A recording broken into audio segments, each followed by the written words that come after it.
राधा कृष्ण चरण कमलेभ्यो नमः।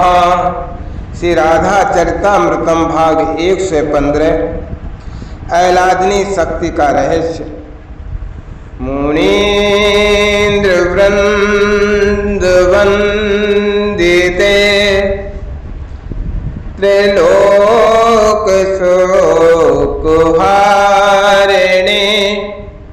प्रसन्न वक्त्र पंकजे निकुंज भूविलासिनी ब्रजेन्द्र भानुनंदिनी ब्रजेन्द्र सोम संगते कदा करेस से हमा कृपा कटाक्ष भाजनम कृपा कटाक्ष भाजनम। महर्षि शांडिल्य वज्रनाभ को समझाते हुए श्री राधा चरितामृत की सुंदरतम कथा सुना रहे हैं और ऐलादनी शक्ति का रहस्य उद्घाटित करते हुए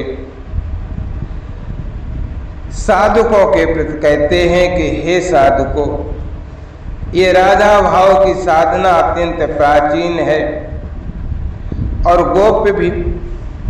कुछ हद तक कह सकते हैं कि ये तंत्र के अंतर्गत आता है, पर सावधान, तंत्र कहते ही साधक डर जाते हैं। नहीं, बल्कि आप देखेंगे तो पाएंगे कि गोपाल सहस्रनाम जो कृष्ण भक्त वैष्णवों का बड़ा पावरफुल सहस्र नाम है, सांसारिक कामनाओं की पूर्ति तो करता ही है, परंतु तुरंत अंतःकरण को शुद्ध करके कृष्ण के दर्शन का अधिकारी भी बना देता है। ऐसे उदाहरण मैंने अनेक देखे हैं और स्वयं का भी अनुभव है। तो वह गोपाल सहस्र नाम तंत्र के अंतर्गत आता है। साधकों इस राधा भाव की प्राचीन साधना से परिचित हैं, वो समझेंगे कि वृंदावन और बरसाना राधा भाव के मुख्य केंद्र बिंदु। इन दोनों स्थानों में इस भाव की साधना करने वाले बहुत विरक्त संत थे हैं और वो एक सिद्ध युगल मंत्र को निरंतर जपते रहते।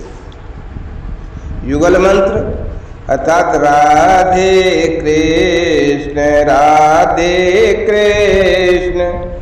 कृष्ण कृष्ण राधे राधे राधे कृष्ण कृष्ण कृष्ण राधे राधे। अभी भी हैं वो महात्मा, गिरिराज की तलहटी में सिद्ध महात्मा है, शरीर में कुछ नहीं पहनते। मैंने किए हैं उनके दर्शन और एकांत में उनसे पूछा कि राधा भाव की प्राप्ति कैसे हो, तो उनका उत्तर था भगवती ललिता की आराधना करो। फिर कुछ देर में ही बोले युगल मंत्र का खूब जाप करो, जो मैं करता ही था। फिर उन महात्मा जी ने मुझसे कहा कि ये युगल मंत्र तंत्र के अंतर्गत आता है, इसे साधारण मत समझना। यही युगल मंत्र तुम्हें निकुंज प्रवेश का अधिकारी बना देगा। फिर बोले पर भगवती ललिता को अवश्य मना लेना, उनके बिना कुछ भी संभव नहीं। उन्हीं महात्मा के वचन थे। ये जैसे श्री राघवेंद्र के दरबार में बिना पवन सुत की आज्ञा प्रवेश निषेध है, नंदी के आज्ञा बिना शिवालय में प्रवेश निषेध है, ऐसे ही ललिता सखी की आज्ञा के बिना युगल वर अर्थात श्री राधा माधव के निकट पहुंचना भी असंभव है। मैं यहाँ ये भी उद्धृत करना उचित समझता हूँ कि श्री राधा भाव की साधना करने वाले गोरखपुर के श्री राधा बाबा जी, उन्होंने अपनी एक घटना स्वयं बताई है। उन्हें युगल सरकार ने आज्ञा दी इस नवरात्रि में कि भगवती त्रिपुरा सुंदरी की साधना करो और विधि विधान से करो। विधि कर्म कांड के लिए काशी में रहने वाले महामहोपाध्याय पंडित गोपीनाथ कविराज जी ने मार्गदर्शन किया था। श्री राधा बाबा के लिए नित्य 108 कमल के फूल भगवती त्रिपुरा सुंदरी की पूजा के लिए पूज्य भाई जी हनुमान प्रसाद पोद्दार जी ने व्यवस्था करा दी। बाद में इस रहस्य का उद्घाटन स्वयं राधा बाबा जी ने ही किया था कि भगवती त्रिपुरा सुंदरी ही ललिता सखी हैं, इसलिए मुझे युगल वर ने त्रिपुरा की आराधना करने को कहा। श्री कृष्ण प्रसंग नामक अपने ग्रंथ में श्री गोपीनाथ कविराज लिखते हैं कि स्वयं श्री कृष्ण ने भी अपनी ही आह्लादिनी श्री राधा के साथ मिलन के लिए त्रिपुरा सुंदरी की उपासना की थी।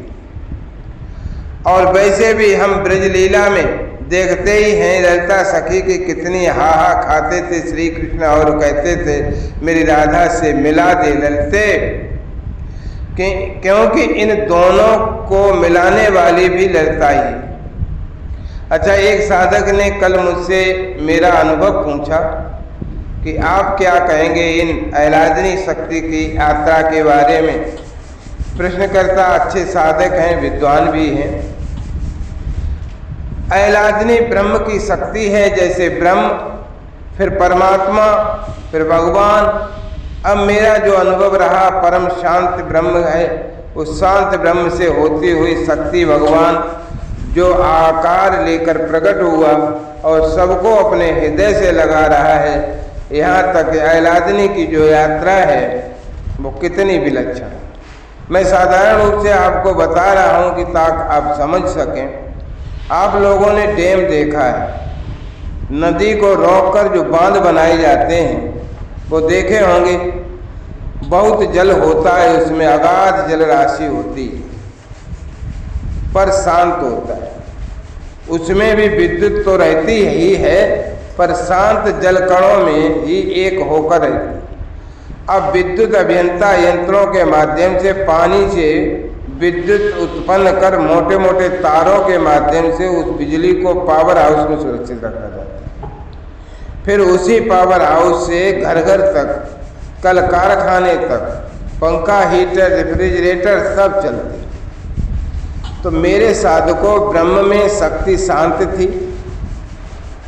ब्रह्म यानी जो सर्वत्र है, परमात्मा यानी जो योगियों के हृदय में प्रकट है, में जाकर कुछ हलचल हुई, पर भगवान यानी निराकार आकार लेकर प्रकट हो गया।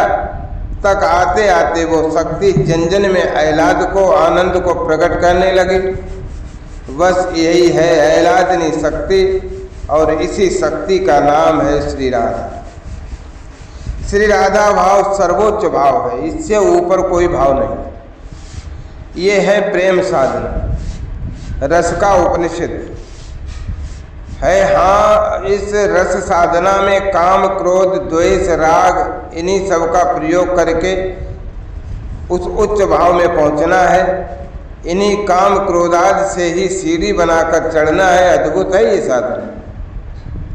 काम यानी इच्छा, इच्छा अर्थात प्रियतम की ही हो। क्रोध प्रियतम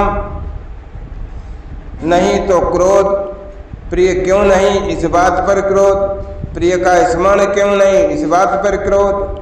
अब लोभ उसको निहारने का लोभ, उसे छूने का लोभ, उसे चूमने का लोभ। इस तरह से इन दुर्गुणों को त्यागना नहीं है, अपितु दुर्गुणों का ही सही प्रयोग करके पहुंचना है प्रिय के धाम, यानी निकुंज पर अंतिम। एक बाधा और है, अहंकार छोड़ो यानी सखी भाव की प्राप्ति।